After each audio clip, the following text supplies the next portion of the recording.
The text came at 11:47 p.m., on the coldest night of January, from a number I didn't recognize. I know we've never spoken.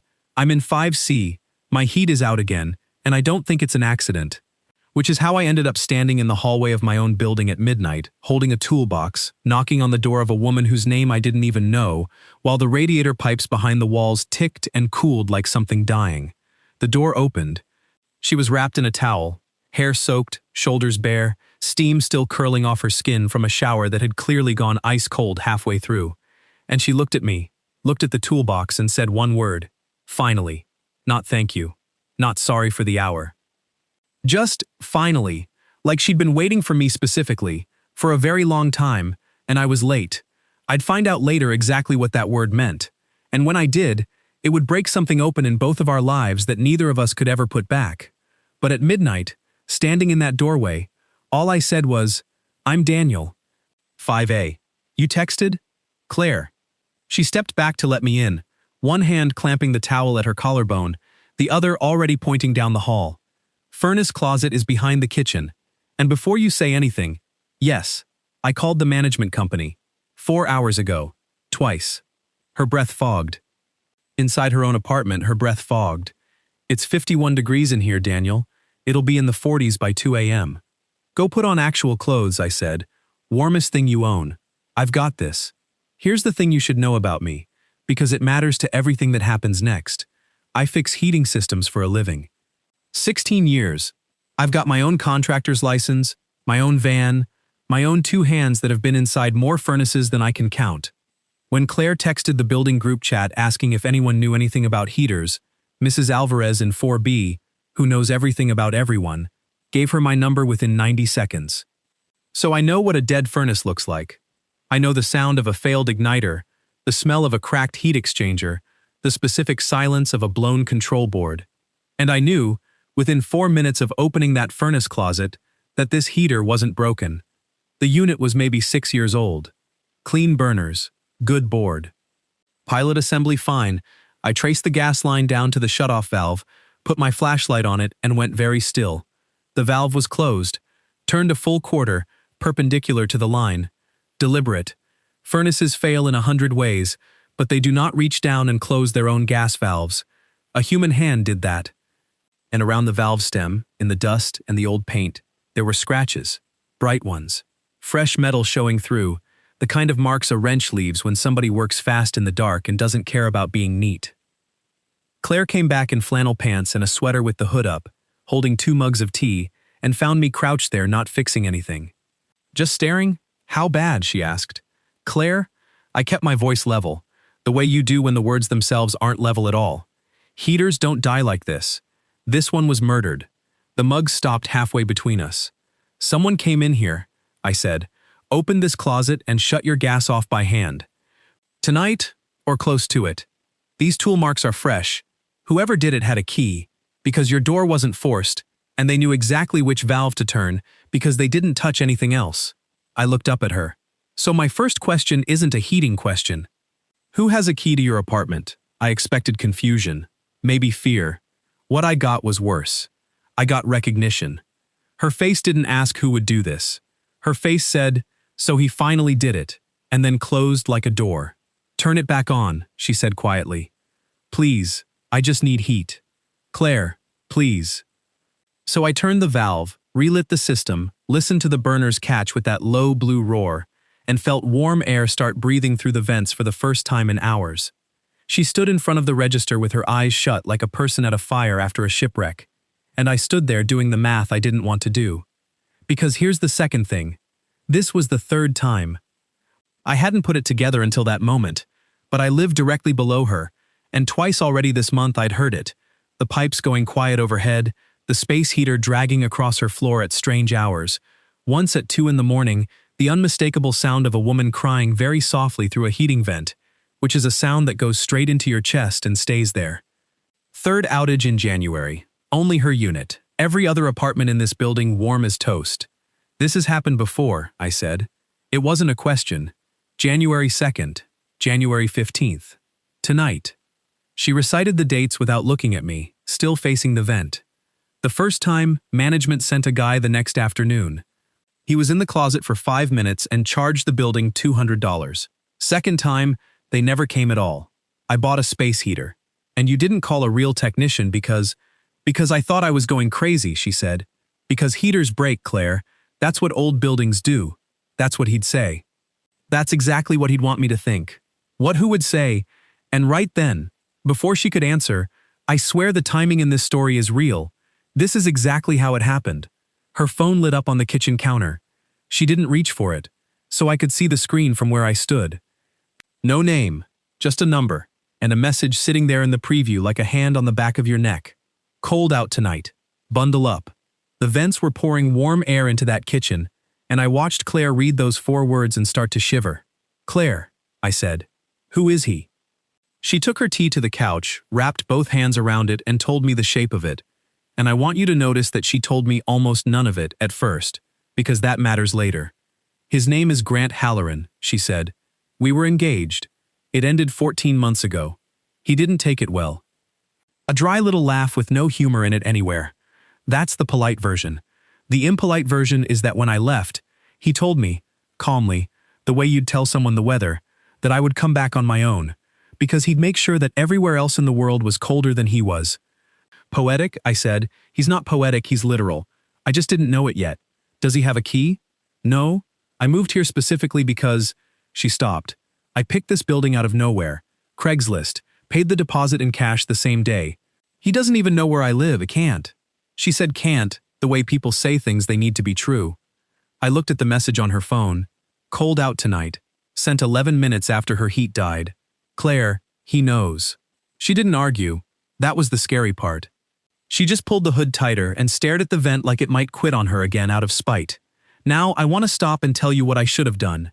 I should have said, call the police, said good luck, gone downstairs, and gone to bed. I had a job in the morning. I had a nice quiet life built very carefully out of nobody's business but my own, for reasons of my own that I'll get to, because those reasons turn out to be a landmine buried in the middle of this whole story. Instead, I heard myself say, show me your thermostat, because a detail was bothering me. To kill her heat, you needed hands on that valve, but to time it, to text her 11 minutes later, to do this 3 times in a month without ever being seen in the halls of a building full of retirees who watch those halls like hawks. That wasn't a jealous ex with a crowbar. That was infrastructure. That was access. Her thermostat was one of those sleek smart units, the kind with Wi-Fi and an app. Landlord installed, she said. It was on the wall when she moved in. Already configured. I popped the faceplate, and my stomach dropped for the second time that night. Claire, did you set this up? The app account? No. Management said it was all ready. She saw my face. What? There are 2 accounts with access to this thermostat. Yours. I turned the screen so she could see the settings page. And an administrator account. Owner level. It can see the temperature in this apartment in real time. It can see when the heat's running, which means it can see when you're home, when you shower, when you sleep. I scrolled. And there's an access log. The log was right there, plain as a bank statement. The admin account had signed in every single night for 5 weeks. 11 p.m., 11:30, midnight. Sometimes 3 in the morning. Tonight's entry, 11:34 p.m., 2 minutes before her heat died. Every night while she slept, someone opened an app and looked at the inside of her home. Claire read that log standing absolutely still, and when she finally spoke, her voice had gone somewhere flat and far away. I turned the thermostat down one night and it turned itself back up. I thought it was a glitch. I thanked the glitch. It was cold and I thanked it. She looked at me. He's been in the walls the whole time, hasn't he? I moved 4 miles and paid cash and changed my number, and I've been living inside his hand for 5 months. We don't know it's him, I said, and neither of us believed me even slightly. Then let's know. Something shifted in her right then. I watched it happen, fear tipping over into something with edges. The admin account belongs to whoever owns this building. So who owns this building? Mr. Okafor, our super, lives in the basement unit and sleeps like a cat. When I knocked at 1:45 and said the word gas, he was in the hallway in his robe in under a minute, because gas is the one word a super never sleeps through. He led us down to the boiler room and stopped dead in front of it. That's new, he said. The padlock on the boiler room door was new. Heavy, bright brass, still smelling faintly of the hardware store. Mr. Okafor's key ring, 30 years of keys to every door in this building, had nothing that touched it. They changed this lock, he said slowly, and didn't give me a key. Me. 30 years of insult in one syllable. Since the sale, everything is like this. Claire and I said it at the same time. What sale? 3 months ago. Old owner sold the building to some company. An LLC. He waved a hand at the paperwork of the world. Sable Row Holdings. New management, new locks, new rules. They told me, no more fixing things myself. All maintenance goes through their contractor now. He looked at my toolbox with genuine apology. I'm not even allowed to change a washer, Daniel. At Sable Row Holdings. Claire already had her phone out, thumbs moving, and I watched her face while the state business registry loaded. And I knew what it was going to say before she turned the screen around. Because at this point, the night had a direction, and it was down. Sable Row Holdings, LLC. Registered agent and sole managing member, Halloran Property Group, Grant's family company. Her ex-fiancé's family had purchased her building, the anonymous building she found on Craigslist, and paid cash for, 3 months after she moved in. He hadn't tracked her down to her apartment. He'd bought the apartment. He'd bought the boiler. He'd bought the thermostat on her wall and the lock on her door, and the pipes that carried her heat.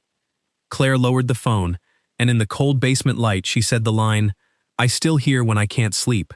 He didn't buy a building, Daniel. He bought the walls around me. Back in her apartment, she paced, while I sat with her lease spread across the coffee table. And I want to be honest with you about what I was feeling, because this is a love story even though it doesn't sound like one yet. I was watching a woman I'd known for 90 minutes walk back and forth across a warm room she'd just learned was a display case. And what I felt wasn't pity. It was fury. And underneath the fury, this stupid, inconvenient awe. She wasn't falling apart. She was inventorying. Doors, windows, lease clauses, dates. Some people meet the worst night of their life and go to pieces. She met hers and started taking notes. Okay, she said. He owns the building. That's legal. Sick, but legal. Shutting off my heat isn't. Watching my thermostat isn't. Or shouldn't be. I need... The sound stopped her mid-sentence. Shk. Paper on hardwood. An envelope slid under the front door. At 1:40 in the morning, I got to the door in maybe 2 seconds and yanked it open. Empty hallway, stairwell door just clicking shut at the far end, and by the time I reached it, nothing but cold concrete and the echo of feet somewhere below. Whoever it was had been waiting for a quiet moment, which meant whoever it was knew we were awake and had been listening. The envelope was addressed to tenant, Unit 5C, from Sable Row Holdings, and inside, on letterhead, in the friendliest font you've ever seen, Notice of Temporary Relocation.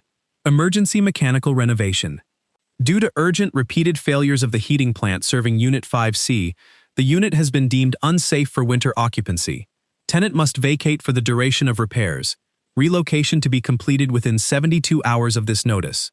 Alternative accommodations available upon request through Halloran Property Group's Tenant Services Office. Read that again the way we did. Standing in her kitchen at 1:45 a.m., he breaks her heat. He documents the failures his own hand caused. Then his own company condemns her unit as unsafe because of the failures and legally forces her out into alternative accommodations that his office controls. Every step paper-clipped and plausible. Every step a wall closing in. 72 hours on a clock that started the moment the paper touched her floor. He's not trying to scare me out, Claire said slowly, holding the notice like something venomous. He's processing me out. Like paperwork. Then she checked the date on the letter and every drop of color left her face at once. Oh no. No. The timing. Daniel. The timing. What about it? 72 hours is Sunday night. She set the paper down with exaggerated care, like it might detonate. And Monday morning at 9 a.m., I'm scheduled to sit in a conference room downtown and give a sworn deposition to the State Attorney General's office about Halloran Property Group. The room got very quiet. The furnace hummed. Somewhere in the walls, warm water moved through pipes that belonged to him. I didn't just leave Grant, she said. I worked for him. I was a project accountant at Halloran for 3 years. That's how we met. And in my last 6 months there, I found things in the books. Inspection fees paid for inspections that never happened. Safety certifications for buildings no inspector ever walked into. Money moving through maintenance invoices like water through a sieve. When I brought it to Grant, He told me I didn't understand construction. When I brought it again, he proposed. She laughed. One short, broken sound. It took me embarrassingly long to understand those were the same conversation. Marry the accountant, seal the witness. And when you left instead?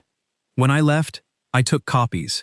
And 8 months ago, a building Halloran certified, the Marlowe, over on Cedar, had a furnace flue failure. Carbon monoxide. 11 people hospitalized. 2 of them were kids, Daniel. The AG opened an investigation. They found my name in the personnel files, and now I'm the witness who can match the fake inspections to the money. Monday at 9. On the record, under oath. She pointed at the notice on the table. Unless I spend this weekend homeless, panicked, moving boxes into whatever address his office assigns me, or unless I break, call him, and come in from the cold. That's the play. That's been the play all month. He's not freezing me out of an apartment. He's freezing me out of a courtroom. And this is the moment. 2:06 a.m. I remember the microwave clock, when I had to make a decision about telling her the thing I hadn't said yet. The thing that had been climbing my spine since she said the words fake inspections, and had wrapped around my throat when she said the Marlowe. Claire, get your copies. The inspection certificates. I need to see them right now. Why? Because I've been quiet about something for 8 months, I said, and I think it's about to be both of our problems. She pulled a battered laptop from, I'm not kidding, inside a slit in the couch cushion, opened an encrypted folder, and turned it toward me. Scan certificates. Halloran Mechanical, Safety Inspection Division. She scrolled and I watched building after building go by, stamped and certified, and then the Marlowe came up, and I stopped her hand on the trackpad. Combustion Safety Certification. The Marlowe Building, dated 14 months ago. Every box checked. Flue systems, inspected and cleared, and at the bottom, above the license number, a signature. Daniel R. Wassay. My name, my license number, my signature. Except it wasn't, because I have never in my life set foot in the Marlowe Building. Daniel? Claire's voice came from very far away. Why is your name on my evidence? Because I used to subcontract for Halloran Mechanical, I said, and it was strange to hear my own voice sounding that calm. 3 years ago. Small jobs. Then they started pressuring me to sign off on inspections I hadn't finished. Volume. Daniel, we need volume. And I refused, and they cut me loose, and I thought that was the end of it. I lost half my income, and I thought I'd escaped clean. I stared at the forged loops of my own signature. They didn't stop using me, Claire. They just stopped paying me. 11 people went to the hospital under a certificate with my name on it. 2 kids. If that investigation lands wrong, it's not just his fraud. It's my license. Maybe my freedom. Claire looked at me for a long moment. And understand, she had every reason at 2 a.m. to wonder if the helpful neighbor with the toolbox was one more wall he'd built around her. I watched her weigh it. I let her. You're not here by accident either, she said finally. Are you? I moved into this building because it was cheap after I lost the Halloran contracts, I said. You moved in running from him. He bought it out from under both of us. Claire, he doesn't just have a hostage upstairs, he's got one in 5A too. He just doesn't know I've figured it out. She sat down next to me, close, for the first time, shoulder against my shoulder, both of us staring at my forged name on her screen, and said quietly, Then let's introduce ourselves properly. Claire Bennett, witness for the state. Daniel Wassay, I said, apparently the Marlowe Building's inspector. I don't want a hero, Daniel. I've had a man decide to handle things for me before. I want a witness. Can you be that? I can be that. Good. She pulled the laptop closer. Because we have 71 hours, and I intend to spend them building a case, not packing boxes. We worked until the sky went gray. She built the money trail. Invoices matched to certifications, certifications matched to buildings. My forged signature circled in red like a wound. I documented the physical side. Photos of the valve scratches with a coin for scale, the changed padlock, the thermostat's admin log exported line by line, timestamps laid against the timestamps of his texts. Somewhere around 4, she fell asleep, sitting up with her head tipped onto my shoulder mid-sentence, and I sat there not moving my arm for 40 minutes, doing that thing where you'd rather lose circulation than lose the moment. I know. 72 hours from ruin, and I'm cataloging the smell of her shampoo. The heart doesn't check the clock.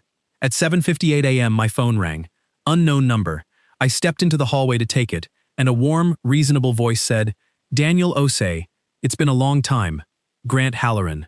I'd never met the man, and I knew him instantly, that voice that sounds like a handshake and grips like a debt. "I hear you did some after-hours plumbing in my building last night," he said pleasantly. "Here's my concern. My records show you as one of my inspectors. Good ones, actually. Your paperwork is immaculate.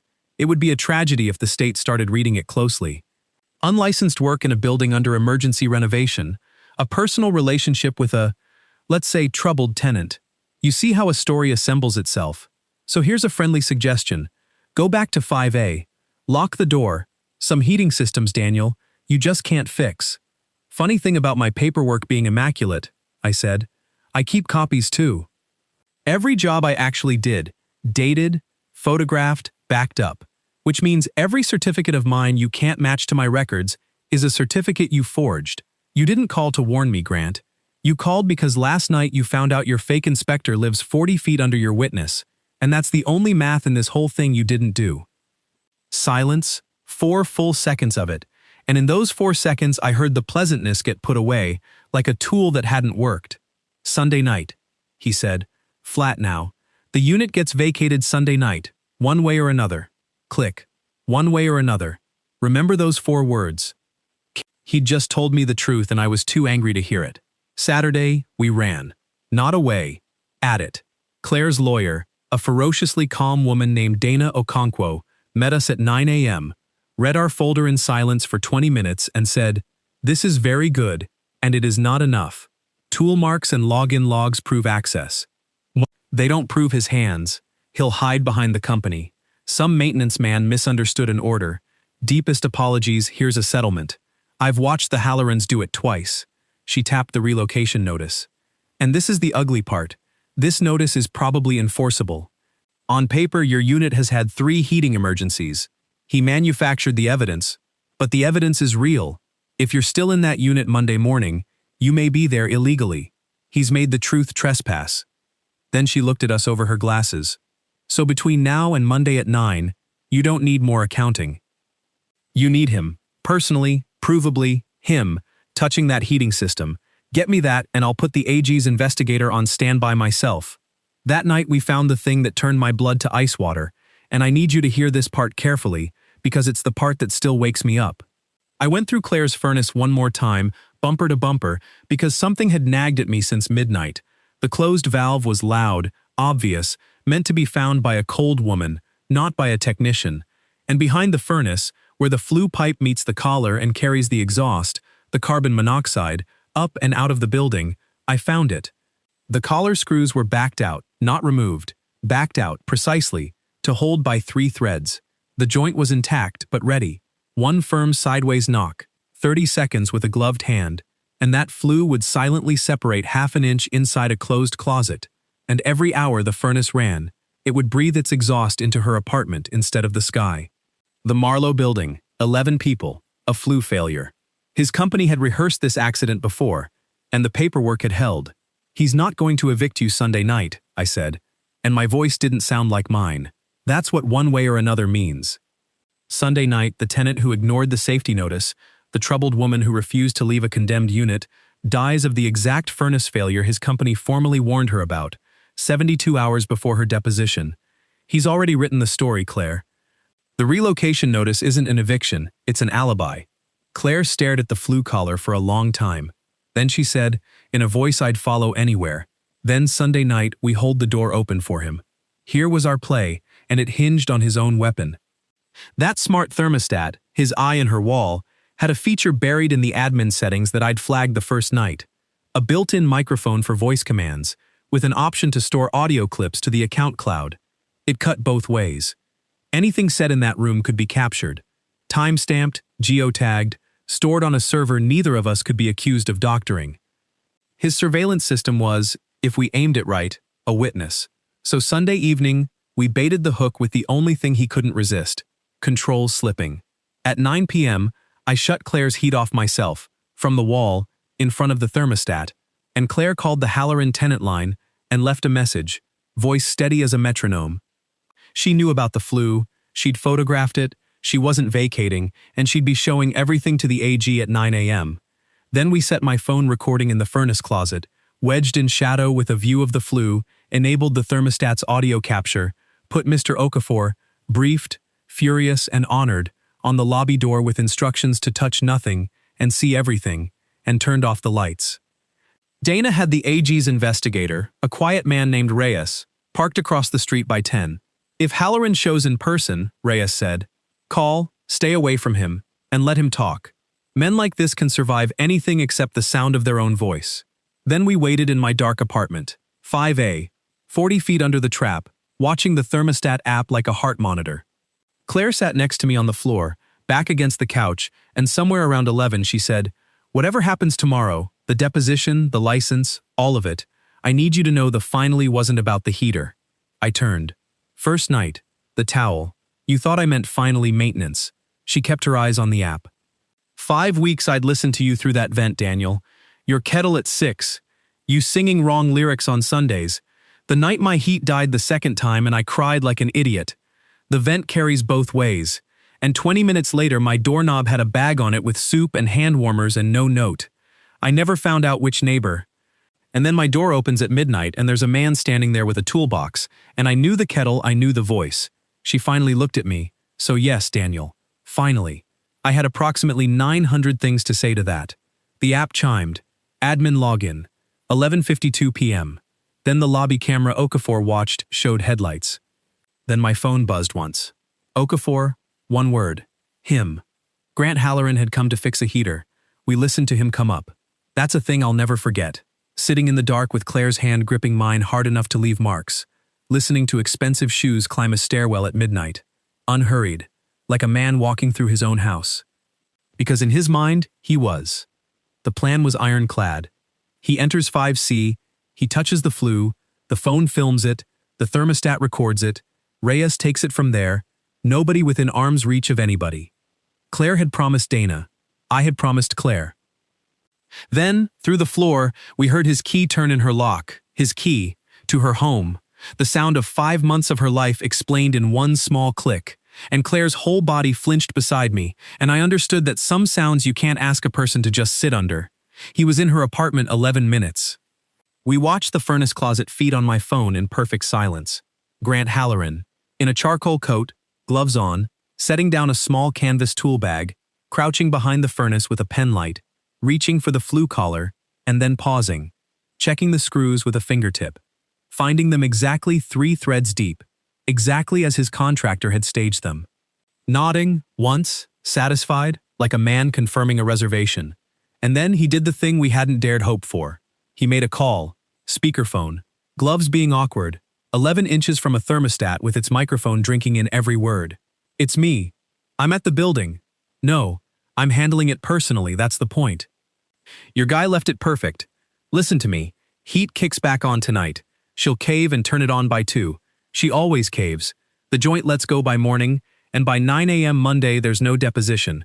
There's a tragedy, and there's paperwork showing we begged her to relocate for her own safety. Same as the Marlowe. Better than the Marlowe. This time the paper trail warns her first. A pause. A short laugh I will hear for the rest of my life. What witness? Cold weather kills people every winter. Nobody audits January. In the dark of 5A, Claire stopped shaking. Completely. She let go of my hand, stood, and before I could move she was out my door and up the stairs. And I want to be honest. Dana told her to stay away. Reyes told her to stay away. I'd have told her to stay away if my legs hadn't already been following her. But you can't hear a man schedule your death in your own kitchen and wait quietly downstairs. Nobody can. Nobody should have to. She opened her own front door like a landlord doing an inspection, flipped on the lights, and stood there in the doorway of the life he'd been strangling for 5 months, with me one step behind her, and said, conversationally, "You should check your thermostat, Grant. It records audio." I have seen furnaces backdraft, that half second where flame designed to go one direction discovers it can go the other. That was his face, the pen light in his hand, the gloves, the tool bag open at the flue, all of it suddenly, visibly, evidence, and him standing in the middle of it doing the arithmetic and getting the same answer from every direction. Claire, the handshake voice came back out, warm and reasonable, hands spreading. There's been a series of misunderstandings. 11 people at the Marlowe, she said. 2 of them were children. Was that a misunderstanding? You have no idea how far over your head. You forged my name, I said, stepping into the light where he could see exactly which neighbor I was. Now watch me sign a real statement. And Grant Halloran, engaged once to the smartest woman I've ever met, and somehow still capable of this, looked at the 2 of us, looked at the flue, and lunged for the tool bag. Not for a weapon, for the collar. Even then, even caught, his instinct was to finish the job, tighten the screws, make the evidence normal again. Because men like Grant don't believe in getting caught, they believe in paperwork, and paperwork can be fixed. He never got there. The stairwell filled with flashlights, and Investigator Reyes came through the door with 2 uniformed officers and the calmest voice in the building. Mr. Halloran, step away from the furnace and keep your gloves on. Their wonderful context. They walked him out through a lobby where Mr. Okafor stood holding the door with 30 years of quiet satisfaction, and the last thing Grant said, twisting back toward Claire as they took him down the steps, was, "Swear to God, this building is mine." Claire, from the top of the stairs, in front of God, the police, and one very happy superintendent, "Take it up with your landlord. I hear he's away." Monday, 9 a.m., Claire sat in a conference room downtown and testified for 6 hours, and I sat outside the whole time with 2 coffees going cold, and when the doors opened she walked out lighter, like someone had removed an organ made of lead. Tuesday, I gave my own statement, the forged certificates against my real job records, side by side, and Reyes said the words cooperating witness and fraud victim in the same sentence about me, and I stepped out of that building into the cold and just breathed for a while. It snowed. I didn't mind. Cold stops being an enemy once nobody's aiming it at you. You want the aftermath, so here it is. Fast. Grant Halloran was arrested that Sunday night, and now faces charges I need 2 hands to count. The attempted murder charge came after the AG's lab matched the flue tampering to the Marlowe's. Same method, same contractor, who flipped in 11 days. Halloran Property Group is in receivership. Sable Row Holdings sold our building to an actual human being who fixed the elevator in his first month. The Marlowe families have a civil suit, and Claire's spreadsheets are its spine, and my inspection records, the real ones, the boring ones I kept out of stubbornness, are its ribs. Keep your paperwork, people. Boring is a weapon, and Claire? It's the following winter now. The heat in 5C works perfectly. I service it myself, obsessively, and she mocks me for it, and I let her. In the spring, she started leaving her vent open on purpose so we could talk between floors, which is objectively ridiculous, because by then she had a key to 5A. In October, the lease came up, and she stood in my doorway with a duffel bag, and that same look from the first night, like I was late, and she'd been waiting, and she didn't say anything at all. I did. "Finally," I said. "She's asleep down the hall while I record this." The kettle's on. The pipes are ticking warm. Some stories start with a broken heater. Ours started with a murdered one, and ended with the 2 people he tried to freeze building something he could never touch. A warm room, a locked door, and a witness on each side of the bed. So, here's what I want to know before you go. If your heat died at midnight and the only person you could call was a neighbor you'd never once spoken to, would you send that text? Be honest. Would you knock? And this is the one I really want you to answer. Have you ever figured out, maybe way too late, that someone had been quietly controlling a corner of your life? A boss, an ex, a landlord, a glitch you kept thanking, while you blamed the weather, or bad luck, or yourself? What was it, and what did it cost you to finally see it? Tell me your story in the comments, because I read every single one, and somebody scrolling at 2 a.m. with a space heater running needs to know they're not crazy. And if this story kept you warm, subscribe, because next week I'm telling you about the wedding invitation that arrived at my door with my own handwriting on it, and I promise you, you are not ready.